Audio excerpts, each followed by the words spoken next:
Welcome to Judy's kitchen. Judy's கிச்சன்ல இன்னைக்கு நம்ம எல்லாருக்கும் ரொம்ப ரொம்ப பிடிச்ச லட்டு எப்படி பண்றது பார்க்கலாமா? இது வரைக்கும் எங்க சேனல்ல சப்ஸ்கிரைப் பண்ணாதவங்க சப்ஸ்கிரைப் பண்ணுங்க, அப்படியே பக்கத்துல இருக்க பெல் பட்டனையும் கிளிக் பண்ணுங்க.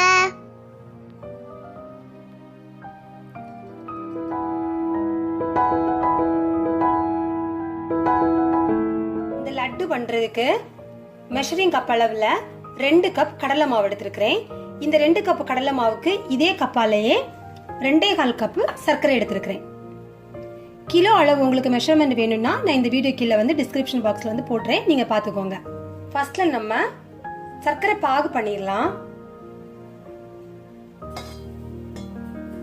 நம்ம எடுத்து வச்சிருக்கிற சர்க்கரை கூட 1/4 லிட்டர் தண்ணி சேர்க்கிறேன். 250 ml தண்ணி சேர்த்துக்கோங்க. அடுத்ததா இதுல ஒரு 5 கிராம்பு போட்டுக்கோங்க.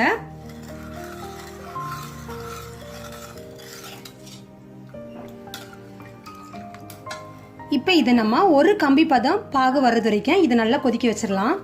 இந்த சர்க்கரை பாகு பண்றப்போ அடுப்பை நீங்க மிதமா வச்சுதான் நீங்க பண்ணணும். ஹை ஃபிளேம்ல வச்சு சீக்கிரமா பண்றதுக்காக பண்ணீங்கன்னா உங்களுக்கு கரெக்டான டெக்ஸ்சர் கிடைக்காது. அதனால அடுப்பை ஒரு மிதமான ஃபிளேம்ல வச்சு இந்த பாகு நீங்க பண்ணணும்.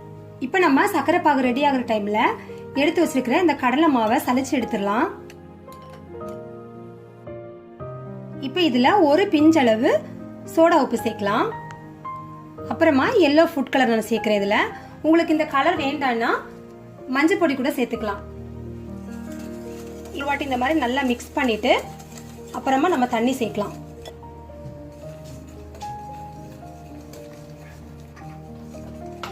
இந்த மாவை நீங்க கொஞ்சம் கொஞ்சமா தண்ணி சேர்த்து தோசை மாவு பதத்துல கரைச்சு எடுத்துக்கோங்க. மாவை இந்த மாதிரியான ஒரு கன்சிஸ்டன்சில தோசை மாவு பதத்துல கரைச்சு எடுத்துக்கோங்க. இப்ப நம்மளோட சர்க்கரை பாகு ரெடி ஆயிடுச்சு. இப்ப அதோட பதம் உங்களுக்கு தான் காட்டுறேன். இந்த மாதிரி நீங்க கையில தொட்டு பாத்தீங்கன்னா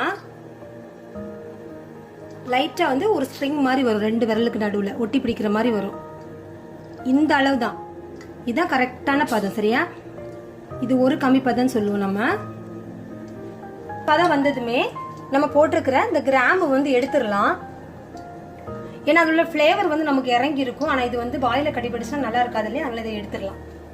இப்போ இதுல ஒரு 1/4 மூடி எலுமிச்சம்பழம் ஜூஸ் சேர்த்துடலாம். 1 டீஸ்பூன் ஏலக்காய் பொடி இதையும் சேர்த்து நல்லா மிக்ஸ் பண்ணி விட்டுடலாம். இப்போ நம்மளோட சர்க்கரை பாகு ரெடி ஆயிடுச்சு. இதை ஒரு ஓரமா வச்சிடுங்க. இப்போ நம்ம பூந்தி போட்டுடலாம். பூந்தி போடுறதுக்கு நான் சைட்ல எண்ணெயும் காய வச்சுட்டேன். இந்த பூந்தி போடுறப்போ எண்ணெய் உங்களுக்கு நல்ல சூடா இருக்கணும். நீங்க எண்ணெய் சூடாக முன்னாடி போட்டுட்டீங்கன்னா உங்களுக்கு நல்ல அந்த மாதிரி முத்து முத்தா அந்த பூந்தி வராது. ஸோ அதுக்கு முன்னாடி ஒரு டிராப் மாவு இந்த மாதிரி போட்டு நீங்க செக் பண்ணி பார்த்துக்கோங்க. நல்ல அந்த மாதிரி எண்ணெயில போட்ட உடனே மேலே எழும்பி வர்ற மாதிரி வரணும். அதுக்கப்புறமா நம்ம இப்போ பூந்தி போடலாம். இப்போ நமக்கு இங்க எண்ணெய் நல்ல சூடா இருக்கு. அதே மாதிரி இந்த பூந்தி போடுற டைம்ல இந்த கரண்டில மாவை ஊத்துனதுக்கு அப்புறமா நம்ம ஸ்பூனாலேயோ கரண்டியாலேயோ அந்த மாவை ஒண்ணுமே பண்ணக்கூடாது.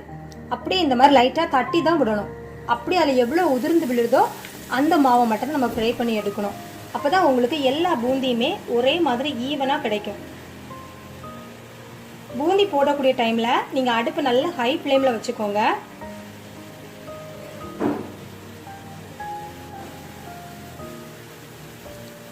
பாத்தீங்களா? அந்த எண்ணெய் நல்ல சூடா இருந்துச்சு. நான் அந்த கரண்டில மாவை விட்டதுக்கு அப்புறமா ஸ்பூனால அதை தேய்ச்சி கொடுத்து எதுவுமே பண்ணல. டைரக்டா அப்படியே முத்து மாதிரி விழுந்திருக்கு. பாத்தீங்களா? இதே மாதிரி தான் நம்ம பூந்தி பண்ணணும். அப்பதான் உங்களுக்கு லட்டு ரொம்ப பெர்ஃபெக்ட்டா வரும். இன்னொரு விஷயம், நம்ம லட்டு பண்றப்ப இந்த பூந்தி ரொம்ப கிறிஸ்பி ஆகுறது வரைக்கும் நீங்க வெயிட் பண்ணக்கூடாது. ஒரு 3/4 பதம் அளவு நமக்கு வெந்தா போதும். மித்த அந்த பூந்தி நம்ம சூடான சக்கரை பாகுல போடுவோம் இல்லையா? அதுல அது நல்லா உங்களுக்கு வெந்து கிடைச்சிடும். இப்ப இந்த அளவுக்கு போதும். இப்ப இதை நம்ம அப்படியே எடுத்து சூடா இருக்கிற சக்கரை பாகுல போட்டுடலாம்.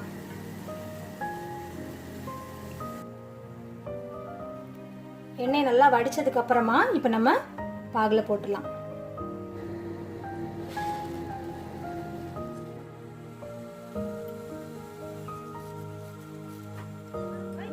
இப்ப இதே மாதிரி எல்லா பூந்தியுமே நீங்க பொரிச்சு நம்ம ரெடி பண்ணி வச்சுக்கிற பாகுல போட்டுருங்க. ஆனா இந்த எண்ணெய் வந்து நல்லா வடிஞ்சதுக்கு அப்புறமா போடுங்க. நம்ம ரெடி பண்ணி வச்சிருந்த சக்கரை பாகுல பூந்தி எல்லாமே பொரிச்சு இந்த மாதிரி போட்டு வச்சாச்சு. இப்போ இதுல இருந்து 3 கரண்டி அளவு நான் ஒரு மிக்ஸி ஜார்ல மாத்திக்கிறேன். ஏன்னா நம்ம இதை அப்படியே முழுசா வந்து உருண்டை பிடிக்கிறது கொஞ்சம் கஷ்டமா இருக்கும். இப்போ இதை 1 பாதியா அரைச்சிடலாம். இப்போ நம்ம அரைச்சி எடுத்துருக்கிறத வந்து இதில் மிக்ஸ் பண்ணிடலாம். இப்போ ஒரு பேன்ல 4 டேபிள் ஸ்பூன் நெய் ஊற்றிக்கலாம். ஒரு 12 முந்திரி பருப்பு எடுத்து இந்த மாதிரி பாதியா வந்து உடைச்சு எடுத்து வச்சிருக்கிறேன். இதை இப்போ இதில் சேர்த்துடலாம். இப்போ இது கூட திராட்சை ஒரு 25 எடுத்துருக்கிறேன்.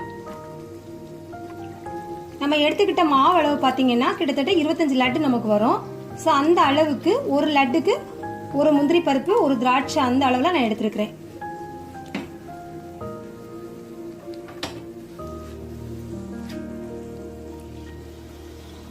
இப்போ இதையும் வந்து இந்த பூந்தியில் வந்து ஆட் பண்ணிடலாம்.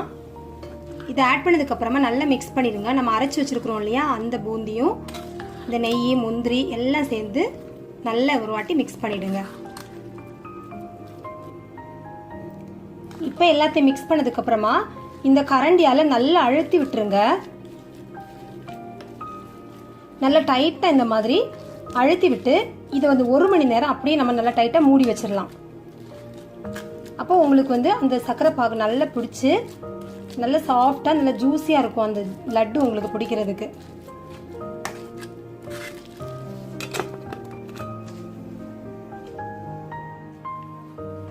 ஒரு மணி நேரத்துக்கு அப்புறமா இப்ப நம்ம லட்டு பிடிக்கலாம்.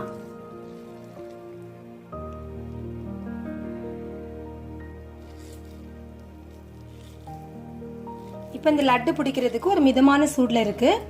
இந்த சூட்டோட நீங்க இதை பிடிச்சீங்கன்னா உங்களுக்கு நல்லா இந்த மாதிரி டைட்டா வந்து பிடிக்கிறதுக்கு வரும்.